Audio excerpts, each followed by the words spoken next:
दोस्तों, हिंदी से उर्दू सिखाने के क्रम में हमने जितने भी लेसन अपनी वीडियो में छोड़ी है उसके थ्रू मैंने उर्दू अल्फ़ाबेट सिखाने के दौरान मैंने नॉन कनेक्टेड साउंड की भी चर्चा की थी। लेकिन नॉन कनेक्टेड साउंड कुछ लोगों को समझ नहीं आई थी, तो आज स्पेशल हमने नॉन कनेक्टेड साउंड के बारे में वीडियो बनाया है अच्छे से समझाने के लिए।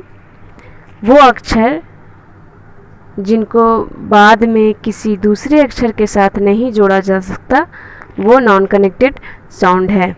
जैसे अलिफ, अलिफ मद आ, हिंदी में अलिफ मद आ को ओ आकर आ से कन्वर्ट किया है और अलिफ को हिंदी में ओ से कन्वर्ट किया है। तो अलिफ, अलिफ मद आ नॉन कनेक्टेड साउंड है।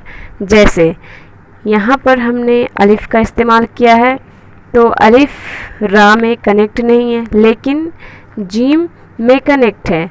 क्यों? क्योंकि जीम नॉन कनेक्टेड साउंड नहीं है, जीम कनेक्टेड साउंड है, इसलिए जीम से कनेक्ट है। उसके बाद है नॉन कनेक्टेड साउंड दाल, डाल, जाल। उसके बाद नॉन कनेक्टेड साउंड है रा, अड़ा, जा, जा। उसके बाद नॉन कनेक्टेड साउंड है वाव, वाव।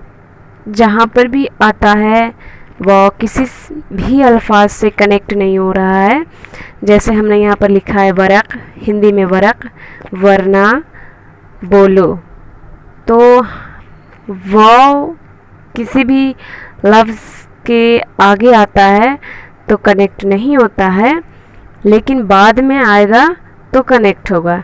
यहाँ पर वो सबसे पहले आया है तो वो को हमें कनेक्ट करके नहीं लिखना है। यहाँ पर भी वो कनेक्ट करके नहीं लिखा है क्योंकि वो सबसे पहले आया है।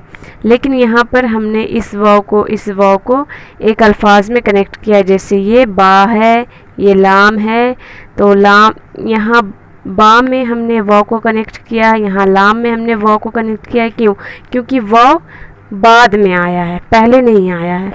ठीक उसी तरह ये सारे लफ्ज़ भी हैं, अलिफ, दाल, डाल, जाल। अगर आपको कुछ और समझ में नहीं आया तो आप हमें कमेंट में ज़रूर बताएं। हम आपको नेक्स्ट वीडियो के थ्रू हम अच्छे से बताने की कोशिश ज़रूर करेंगे। हमने उर्दू में यहाँ पर जो भी लिखा है उसे हिंदी से भी कन्वर्ट किया है ताकि आप अच्छे से समझ सको।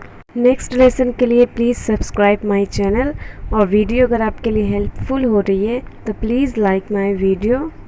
Thanks for watching. मिलते हैं नेक्स्ट वीडियो में, तब तक के लिए अल्लाह हाफिज़।